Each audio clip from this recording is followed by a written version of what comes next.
ମହାନଦୀ ଜୀବନର ଧାରା। ଏହି ମାଟିର ରକ୍ଷକ ଏବଂ କଟକର ଅଦୂତ ସାଥୀ। ଗୋଟିଏ ପଟେ ମୁଁ ଆଉ ଅନ୍ୟ ପଟେ ମୋ ଭଉଣୀ କାଠଯୋଡ଼ି। ଆଉ ଆମ ଉଭୟ ନଦୀର ସଂରକ୍ଷଣରେ ରହିଛି ଭବ୍ୟ କଟକ ନଗରୀ।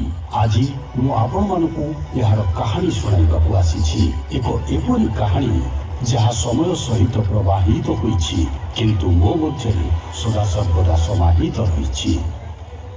ଜଣେ ସାହସୀ ଯୋଦ୍ଧା ରାଜା ମର୍କତ କେଶରୀ ଏହି ଭୂମିକୁ ନିଜର ଦୁର୍ଗ ଭାବରେ ବାଛିଲେ, ଆଉ ଏହାର ନାମ ରଖିଲେ କଟକ। ଏକ ଏପରି ଭୂମି ଯାହା ଅରାଜକତା ଠାରୁ ଦୂରରେ ଶାନ୍ତିର ପ୍ରତୀକ ହେଲା, ଆଉ ଦୁଇ ନଦୀର ମଧ୍ୟରେ ଏକ ସୁରକ୍ଷିତ ସ୍ଥଳୀ ହୋଇ ରହିଲା। ଅନେକ ଶତାବ୍ଦୀ ବିତିଗଲା, ଆଉ ସମୟ ଆସିଲା ମହାନ ଗଙ୍ଗବଂଶର ରାଜା ଅନଙ୍ଗ ଭୀମଦେବ ତୃତୀୟଙ୍କର। ରାଜା ଏହି ନଗରରେ ଏକ ଦୁର୍ଗର ନିର୍ମାଣ କଲେ, ଯାହାର ନାମ ଥିଲା ବାରବାଟୀ। ସେହି ସ୍ୱର୍ଣ୍ଣିମ ଦିନ କେତେ ଚମତ୍କାରୀ ଥିଲା, କିନ୍ତୁ ସମୟ କଟକର ଦ୍ୱାର ଦେଶରେ ନୂଆ ଶାସକଙ୍କୁ ଆଣି ଛିଡ଼ା କରିଦେଲା। ନିଜର ବୈଭବରେ ଲିପ୍ତ ମୋଗଲ ଆସିଲେ, ଆଉ କଟକର ସ୍ୱରୂପକୁ ଦେଖି ମନ୍ତ୍ରମୁଗ୍ଧ ହୋଇଗଲେ। ସେମାନେ ଏହି ଅଦ୍ଭୁତ ନଗରୀକୁ ଅଭିନବ ବାରାଣସୀ ଅର୍ଥାତ୍ ନୂଆ ବାରାଣସୀ କହିଲେ।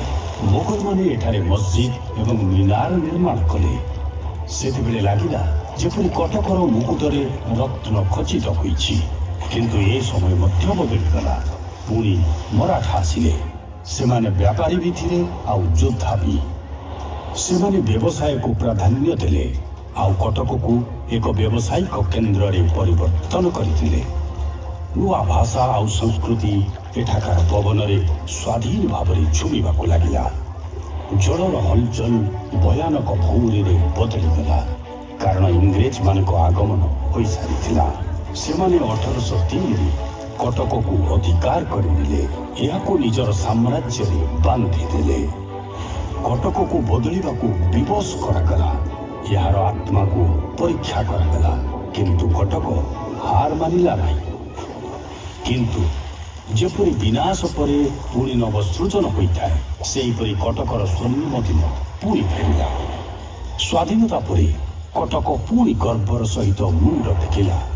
ଆଜି ଏହାକୁ ମିଲେନିୟମ ସିଟି କୁହାଯାଉଛି।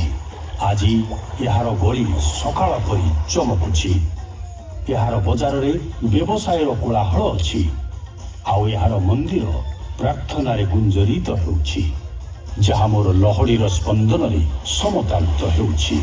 ମୋ ପ୍ରିୟ କଟକ ଆଜି ମଧ୍ୟ ଅଦ୍ଭୁତ ଶକ୍ତିରେ ଚକମକ ହେଉଛି।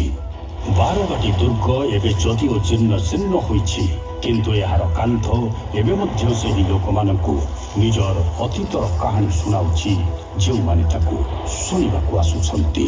ନଗରୀର ଅନ୍ୟପଟେ ନେତାଜୀ ସୁଭାଷ ଚନ୍ଦ୍ର ବୋଷଙ୍କ ଜନ୍ମସ୍ଥାନ ସଂଗ୍ରହାଳୟ ରହିଛି, ଯେଉଁଠାରେ ସ୍ୱାଧୀନତାର ମଶାଲ ଆଜି ମଧ୍ୟ ସଗର୍ବେ ଜଳୁଛି। କଦମୀ ରସୁଲ ଆଜି ମଧ୍ୟ ଅତୁଟ ରହିଛି, ଏକ ଏପରି ପବିତ୍ର ସ୍ଥଳ ଯେଉଁଠାରେ ସବୁ ଧର୍ମର ଲୋକେ ଆସ୍ଥା ଏବଂ ଶ୍ରଦ୍ଧାର ସହିତ ଏକତ୍ର ହୁଅନ୍ତି। ଓଡ଼ିଶା ରାଜ୍ୟ ସାମୁଦ୍ରିକ ସଂଗ୍ରହାଳୟ ମୋ ଲହଡ଼ି ନିକଟରେ ଦଣ୍ଡାୟମାନ, ଯେଉଁଠାରେ ସମୁଦ୍ର ସହିତ ଜଡ଼ିତ କାହାଣୀ ସଂଗଠିତ ରହିଛି। ମା ଚଣ୍ଡୀ ମନ୍ଦିରରେ ମାଙ୍କ ଶକ୍ତି ବାସ କରୁଛି, ଯାହାଙ୍କ ଆଶୀର୍ବାଦରେ ଏ ସହର ଜୀବନ୍ତ ରହିଛି। ଆଉ ମହାନଦୀ ବ୍ୟାରେଜ କେବଳ ମୋ ଜଳକୁ ନିୟନ୍ତ୍ରିତ କରୁନି, ବରଂ ଏହି ମାଟିକୁ ସେଚନ ଏବଂ ବିଦ୍ୟୁତ ଦେଇ ଏହାର ଉଦ୍ଧାର କରୁଛି। କିନ୍ତୁ କଟକ କେବଳ ଏହାର ସ୍ମାରକୀରେ ବସତି କରୁନି, ସେ ନିଜ ଲୋକଙ୍କ ମଧ୍ୟରେ, ନିଜର ପର୍ବପର୍ବାଣୀରେ ଏବଂ ନିଜର ଚିର ସବୁଜ ବଜାରରେ ବସତି କରୁଛି। ଯେତେବେଳେ ଦୁର୍ଗା ପୂଜା ଆସେ, ସେତେବେଳେ କଟକ ଏପରି ଚକମକ ହୁଏ ଯେମିତି ତାରକାମାନେ ନିଜେ ଏହାର ଗଳିକୁ ଓହ୍ଲାଇ ଆସିଛନ୍ତି। କଟକର ପ୍ରତ୍ୟେକ ନିଶ୍ୱାସ, ପ୍ରତ୍ୟେକ ସ୍ପନ୍ଦନ ମୋ ପାଇଁ ଅମୂଲ୍ୟ, ଆଉ ମୋର ପ୍ରତ୍ୟେକ ଧାରା ତାକୁ ମୋର ଆଲିଙ୍ଗନରେ ନେଇ ପ୍ରବାହିତ ହେଉଛି, ଆଉ ଏହାର ସୌନ୍ଦର୍ଯ୍ୟକୁ ସଦାସର୍ବଦା ବଜାୟ ରଖିବ।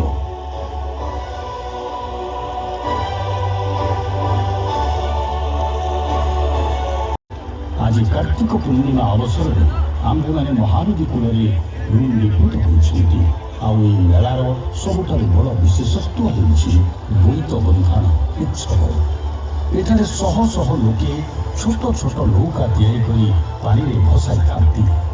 ଏହି ସବୁ ନୌକା ସେହି ପ୍ରାଚୀନ ବୋଇତର ପ୍ରତିକୃତି, ଯେଉଁଥିରେ ସାଧବମାନେ ସମୁଦ୍ରର ଅଜ୍ଞାତ ଦିଗକୁ ବାହାରି ଯାଉଥିଲେ। ଲୋକମାନେ ସେହି ପ୍ରତିକୃତି ନୌକାରେ ଦୀପ ଜାଳି ସେଥିରେ ପାନପତ୍ର ଏବଂ ଗୁଆ ରଖିଥାନ୍ତି, ଯେମିତି ପୁଣି ଥରେ ସାଧବମାନେ ନିଜର ଯାତ୍ରାରେ ବାହାରୁଛନ୍ତି।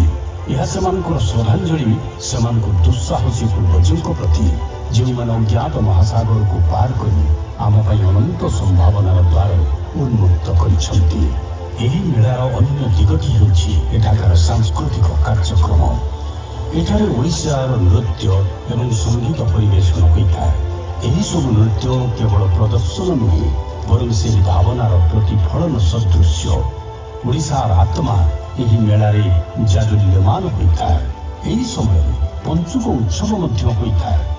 ଶ୍ରଦ୍ଧାଳୁମାନେ ପବିତ୍ର ତୁଳସୀ ଚଉରା ପାଖରେ ଭଗବାନ ଜଗନ୍ନାଥ, ଦେବୀ ସୁଭଦ୍ରା ଏବଂ ବଡ଼ ଠାକୁର ବଳଭଦ୍ରଙ୍କର ଅଭିରରେ ଆକୃତି ତିଆରି କରି ମଙ୍ଗଳ କାମନା କରିଥାନ୍ତି। ବାଲିଯାତ୍ରା ଆମକୁ ଶିକ୍ଷା ଦେଉଛି ଯେ ଯାତ୍ରାର ଅନ୍ତ କେବେ ନ ହେବା ଦରକାର। ପ୍ରତ୍ୟେକ ଯାତ୍ରା ପରି ଆଉ ଏକ ଯାତ୍ରା, ଆଉ ଏକ ଲକ୍ଷ୍ୟ ଉନ୍ମେଷଣ କରିବା, ଯେ ଆମେ ନିଜ ମନର ପରିସୀମାରୁ ବାହାରକୁ ବାହାରିବା, ନିଜ ଭୟକୁ ଦୂର କରିବା।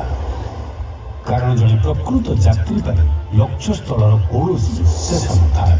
ବାଲିଯାତ୍ରାର ଏହି ଉତ୍ସବ ଏହି ସନ୍ଦେଶ ଦେଇଥାଏ।